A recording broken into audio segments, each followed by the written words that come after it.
Hello guys, welcome to my channel. So ഇന്ന് ഞാൻ കാണിക്കാൻ പോകുന്നത് ഞാൻ എങ്ങനെയാണ് ഈ സ്കെച്ച് ചെയ്തതെന്നുള്ള. സോ അതിനായിട്ട് നമുക്ക് ആദ്യം വേണ്ടി ഒരു ഔട്ട്ലൈനാണ്. സോ ഔട്ട്ലൈൻ വരച്ചതിന് ശേഷം ഒന്ന് ഹൈലൈറ്റ് ചെയ്ത് കൊടുക്കാം.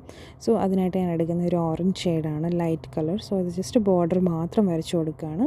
സോ എല്ലാം സ്ട്രോബെറീസിൻ്റെയും കോർണേഴ്സ് മാത്രം വരച്ചിട്ട്, അതായത് ബോർഡർ മാത്രം വരച്ചിട്ട് നമുക്ക് കുറച്ച് ഡാർക്ക് കളറോടെ എടുത്തിട്ട് ഒന്നുകൂടെ ഒന്ന് ഹൈലൈറ്റ് ചെയ്ത് കൊടുക്കാം. സോ അതിന് ഞാൻ റെഡാണ് എടുക്കുന്നത്. സോ റെഡ് വന്നിട്ട് ഞാൻ ഒരു തിക്കർ ലൈൻസ് ആണ് കൊടുക്കുന്നത്, ബോർഡർ മാത്രമാണ് അത് കൊടുക്കുന്നത്. So it should be something bold and on top of this നമുക്ക് ഇതിനകത്ത് ഹൈലൈറ്റ് കൊടുക്കണം. സോ ഹൈലൈറ്റ്സിന് വേണ്ടിയിട്ട് ഞാൻ ആദ്യം ചൂസ് ചെയ്ത ഓറഞ്ച് ആയിരുന്നു, പക്ഷേ കാണാനൊരു ഗുമ്മില്ലായിരുന്നു കേട്ടോ. സോ അതുകൊണ്ട് ഞാൻ യെല്ലോ അടിച്ചു കൊടുത്തു.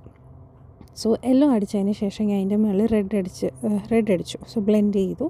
So it should look something like this now. So black കളറും അടിച്ചു കൊടുത്തിട്ടുണ്ട് ബാക്ക്ഗ്രൗണ്ടിൽ. സോ ഷെയ്ഡ് വരും. സോ ഷെയ്ഡിനായിട്ട് ഞാൻ ഒരു ബ്ലൂ കളർ കൊടുക്കുന്നുണ്ട്, ബ്ലൂവിനകത്ത് റെഡ് ബ്ലെൻഡ് ചെയ്യുന്നുണ്ട്. ആൻഡ് സീഡ്സിനായിട്ട് യെല്ലോ ഡോട്ട്സ് കൊടുത്ത് ഹൈലൈറ്റ് വരുന്ന സ്ഥലത്ത് ഞാൻ വൈറ്റ് കർവ് ലൈൻസും പിന്നെ ഡാർക്ക് ഷെയ്ഡ് വരുന്നിടത്ത് ബ്ലാക്കും കൊടുത്തിട്ടുണ്ട്. ആൻഡ് ലീഫും കളർ ചെയ്തു.